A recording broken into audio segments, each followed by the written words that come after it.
All right, this is just a quick video on removing the barrel from the Springfield Armory Kuna.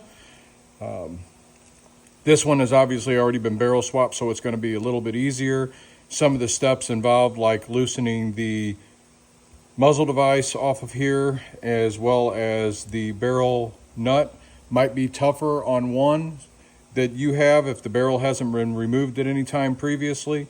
So you may need to lock your upper receiver in a vise. This is just to go through the steps to show you what is involved with removing the barrel and installing a new one. So as with anything, obviously, first always check, make sure the gun is unloaded. Your first step on this should be removing your lower receiver, which involves pushing the two receiver pins out and removing the lower receiver. Next is removing your 1913 rail, which is just pulling it down, pulling it out. Next is the bolt. I pull back on the charging handle, comes right out. Now you can either go to the muzzle device next or the ejector. I tend to go to the ejector. These are T10 Torx, and they are Loctited in, so I like to always give each one a couple wraps.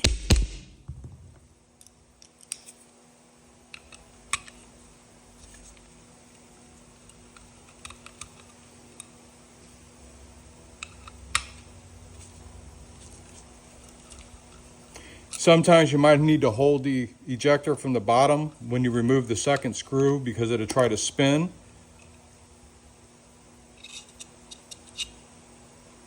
Then you just push the ejector out.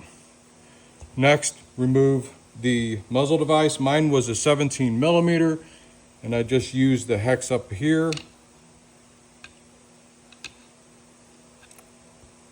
I'm sorry, that's an 18 millimeter.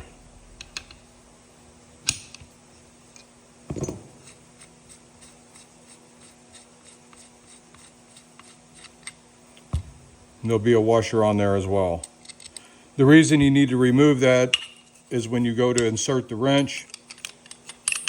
And I don't know if you can see in there, not sure if it'll focus. It's a castle nut, so you have 4 prongs that fit down into the nut. Once that's in there, you'll need a 15/16 wrench to fit over the end. And then you just turn it counterclockwise.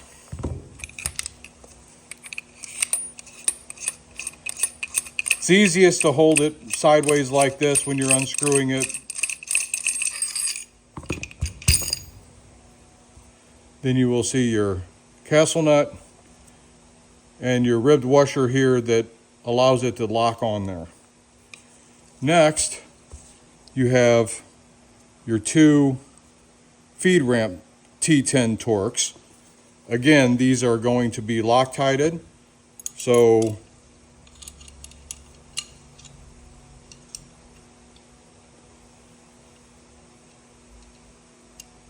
you're going to want to give it a couple wraps.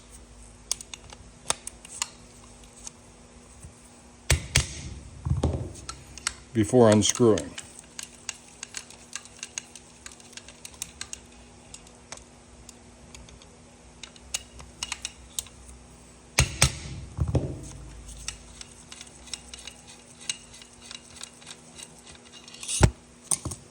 Once those are out, it's easiest just to turn this and your feed ramp and your screws will be out.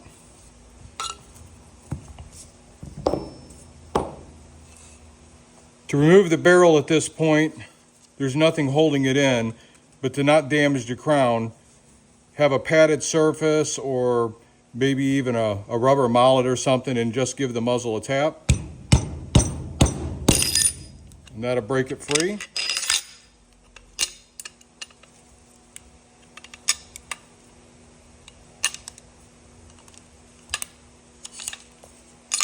And it'll remove from the back side.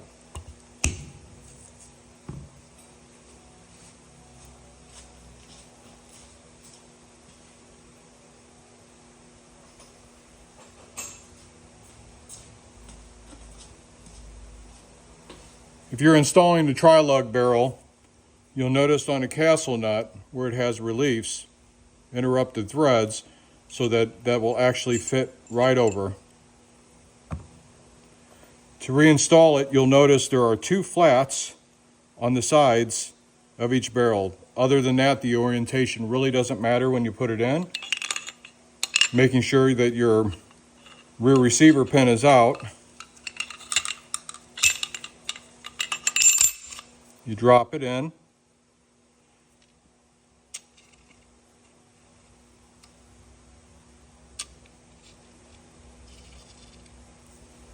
And align your slots into the receiver and give it a little push. These are going to be tight, so you can either use the nut to draw it in to the trunnion if you prefer, or you can take a piece of wood or something similar and tap the back of the hammer. Tap the back of the barrel. Like so, and it's locked in. So you'll see this is a raised washer, so the raised portion goes to the front.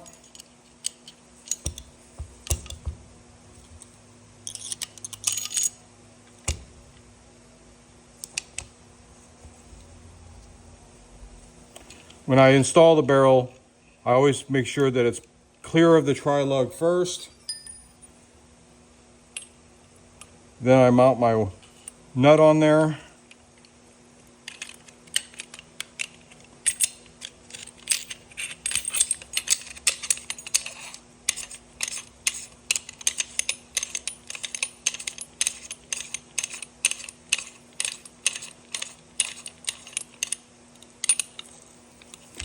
I don't know Springfield Armory's official torque rating for this. Mine was at 20 foot-pounds when I removed the original barrel. And typically after I do this, assemble it, I'll get a 15-16 socket, put it over the end, put it on my torque wrench, torque it to 20 foot-pounds. Once that's in, you need to reinstall the feed ramps. Just drop that in. Now again, these had Loctite on them, blue Loctite, and if you're going to reuse the factory bolts, it's no big deal. If you're going to reuse or use the ones that I provide in my kit, you're going to want to put a drop of Loctite on there. Again, I'm just showing the process.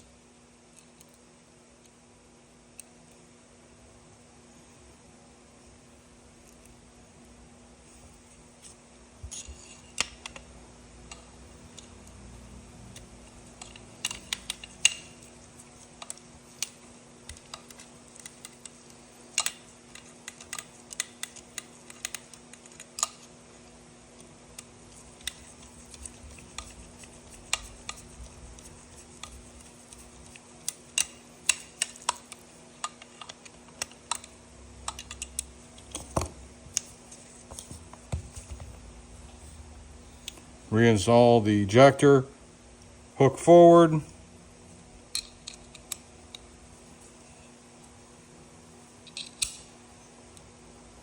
Again, these screws also had a small amount of Loctite on them.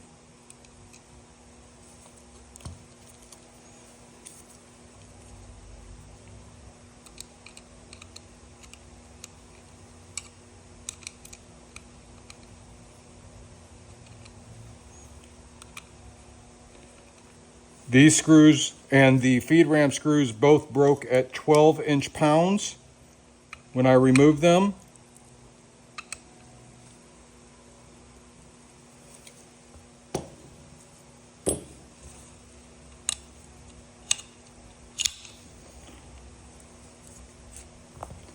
Reinstalling the bolt that